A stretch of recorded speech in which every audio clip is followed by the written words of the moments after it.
In The Passions and the Interests, Albert O. Hirschman, one of the 20th century's most original and wide-ranging thinkers, offers a penetrating exploration of how ideas about human nature and motivation shaped the emergence of capitalism in the 17th and 18th centuries. Drawing on a wealth of philosophical, political, and economic writings from this period,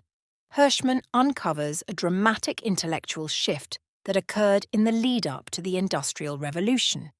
a shift that would ultimately transform not only economic relations, but the very fabric of social and political life in the Western world. At the heart of this shift was a radical reconceptualization of the role of self-interest in human affairs. For centuries, the pursuit of economic gain had been condemned as a base and sinful passion, a view that found perhaps its most eloquent expression in medieval Christian thought.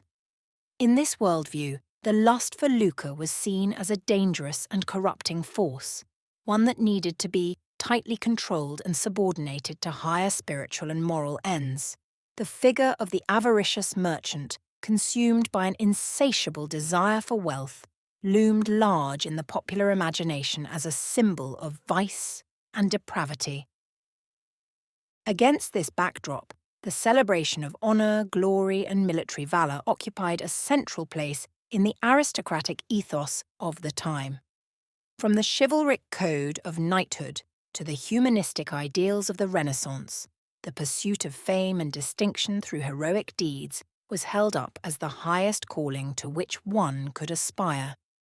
To devote oneself to the accumulation of riches was seen as beneath the dignity of a true nobleman, a sordid preoccupation fit only for the lowly and the vulgar. Yet as Hirschman shows, this long-standing opposition between the lofty passions of honour and the base desires of avarice began to break down in the 17th and 18th centuries, as a series of devastating religious wars and civil conflicts ravaged Europe. Faced with the unrelenting violence and chaos of this era, a number of prominent thinkers began to search for new ways to impose stability and order on their societies. At the forefront of this effort were figures like Thomas Hobbes, who argued that the only way to restrain the destructive passions of mankind was to pit them against each other,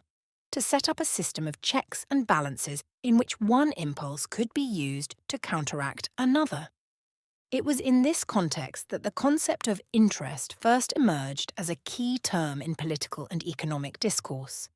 Unlike the unruly passions which were seen as wild, unpredictable, and prone to excess, interests were conceived as a more rational and calculable kind of motivation, one that could be harnessed and channeled in socially useful ways. In particular, the pursuit of economic self-interest, which had long been condemned as a vice, started to be re-evaluated as a potentially valuable tool for maintaining social order and stability. One of the earliest and most influential proponents of this view was the French philosopher Montesquieu, who argued that the expansion of commerce could have a profound civilizing effect on human behavior.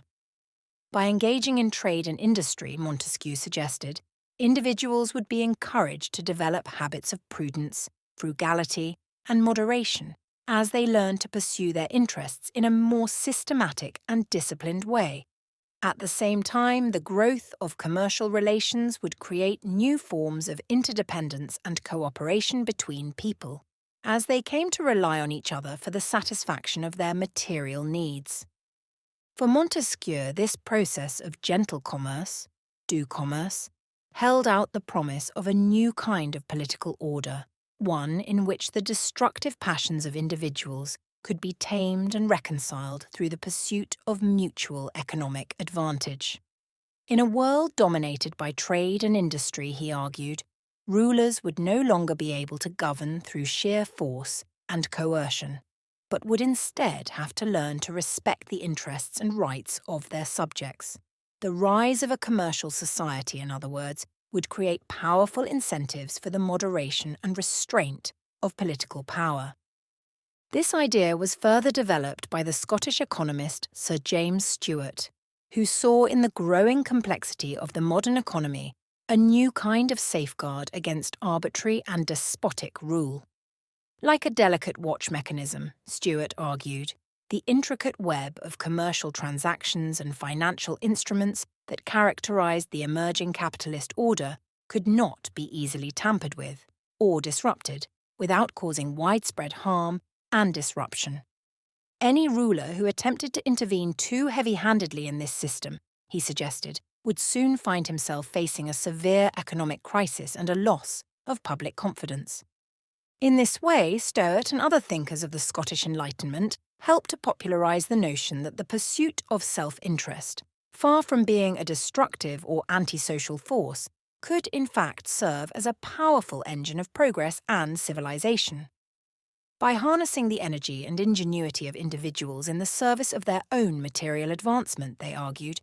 a commercial society could unleash a new kind of productive dynamism and create unprecedented levels of prosperity and well-being for all.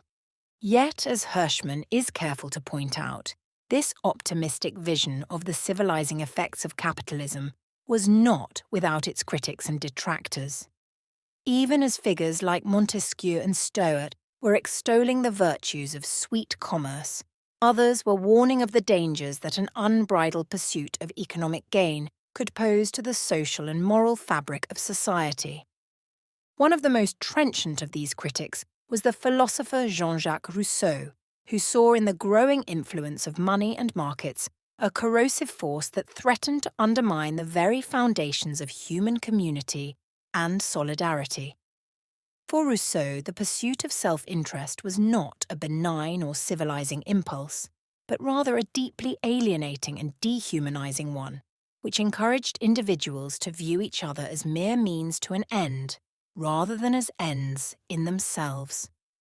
This concern was echoed by other thinkers of the time, such as Adam Ferguson and John Miller, who worried that the rise of commercial society would lead to a narrowing of social and political horizons, as individuals became increasingly absorbed in the pursuit of their own private advantage.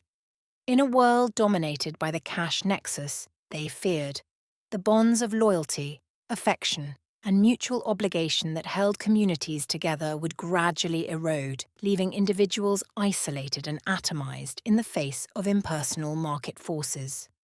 Even Adam Smith, who is often seen as the father of modern economics and the great champion of laissez-faire capitalism,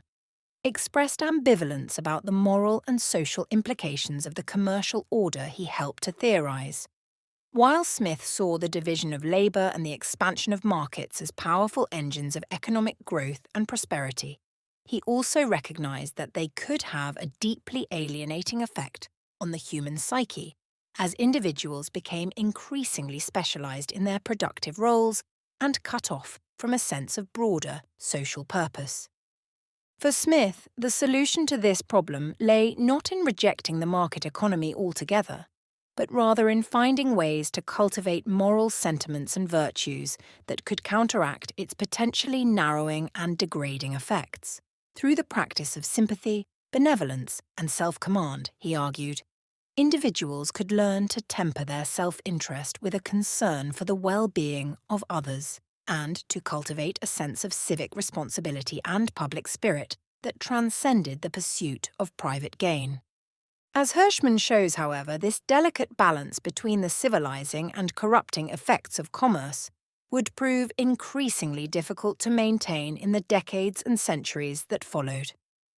With the advent of the Industrial Revolution and the rise of large-scale factory production, the social and economic landscape of Europe and North America underwent a dramatic transformation, one that would pose new and unprecedented challenges to the idea of capitalism as a force for progress and enlightenment.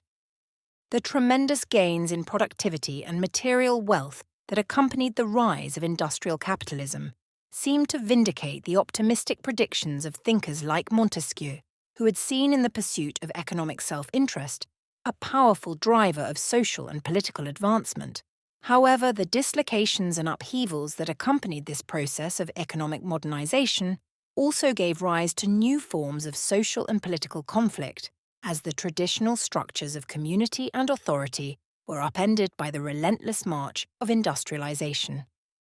At the same time, by highlighting the enduring tensions and ambiguities that have characterized debates over capitalism from its very beginnings, Hirschman also points the way toward a more nuanced and historically informed understanding of the challenges we face in our own time.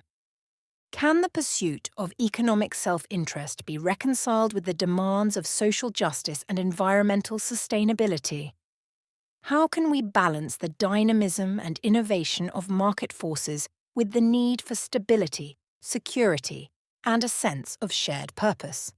What role should the state and civil society play in regulating and channeling the power of the market? And how can we ensure that the benefits of economic growth are widely shared and not captured by a narrow elite?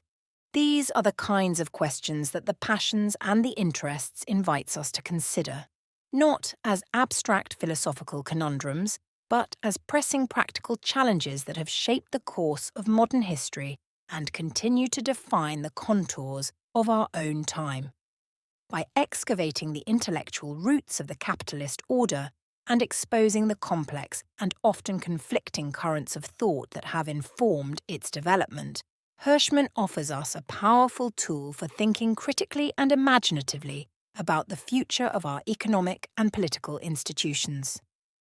At a time when the very idea of progress and enlightenment seems increasingly under threat, Hirschman's work serves as a timely reminder of the need to engage with the past in order to better understand the present. By revealing the historical contingency and contestability of the ideas that have shaped our world, he opens up new space for imagining alternative futures and for reclaiming the possibility of a more humane and sustainable economic order. In the end, what the passions and the interests offers us is an invitation to think more deeply and critically about the nature of our economic and political arrangements, and to engage in the kind of open-ended and empathetic inquiry that is the hallmark of true intellectual endeavour. It is a call to embrace the complexity and ambiguity of human affairs, to resist the temptation of easy answers and simplistic solutions, and to continue the ongoing work of building a society that is at once more prosperous, more just, and more free. As we navigate the challenges and opportunities of the 21st century, we could do worse than to heed the lessons of this wise and humane book, which reminds us that the path to a better world is never straightforward or uncontested, but is always shaped by the passions and interests of those who seek to forge it.